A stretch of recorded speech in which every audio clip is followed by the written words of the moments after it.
Isang ina naman mula sa Sorsogon ang nananawagan ng tulong para sa gamutan ng kanyang anak. Tinubuan kasi ito ng bukol sa loob ng bibig na kung minsan ay nagdurugo. Para bigyan ng mukha ang balita, Mobile Journal, Yeda Pascual. Palaki ng palaki ang bukol sa loob ng bibig ng isang batang lalaki sa Sorsogon.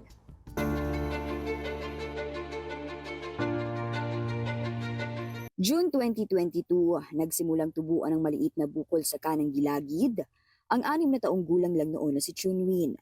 Inakala ng kanyang ina na may problema lang ito sa ngipin. Pero nang magpakonsulta sa dentista, sinabihan silang hindi ito normal at pinatakbo agad ang bata sa ospital. Dito na kumpirmang may hemangioma si Chunwin, isang benign o non-cancerous growth na mula sa mga extrang blood vessels sa balat. Congenital hemangioma is present at birth, and then it becomes symptomatic as that patient grows older. So either lumalaki yung bukol, nagkakaroon ng mga complications such as bleeding, sugat dun sa area. Tapos also, it can affect yung and distort yung facial features ng patient, pati yung feeding niya.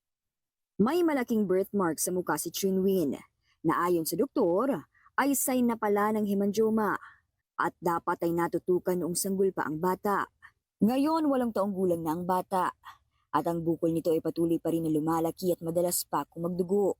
Yung pagkain naman po niya, abala lang po talaga sa pagkain niya. Yun nga, bumabaho din ang hininga niya kasi hindi niya na malinisan ng maayos ang bupin niya. Nung last November ata yun or December 2023, yung bukol na yon na malaki, may nalaglag po. Kasi parang ano siya, tumutubo ng tumutubo, parang batch ng bukol. Ayon kay Doc, dadaan muna ito sa mahabang proseso ng pag-usuri para matukoy ang akmang gamutan. Ang nangyari po to sa anak ko, kakapanganak ko pa lang po, ma'am. Nung nalaman ko na meron siyang sakit, nagkaroon po ako ng tinatawag natin na postpartum depression.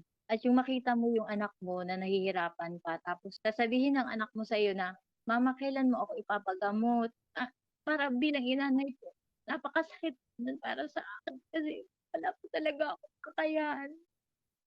Sa mga tao po na gusto pong tumulong, kung gusto po nilang bumigay ng financial support din po kasi siyempre po yung expenses po sa pamasahe, sa ano din kasi malayo din po kami pa dun sa mga magagandang ospital at maayos na ospital po, ay ma-appreciate po namin yun.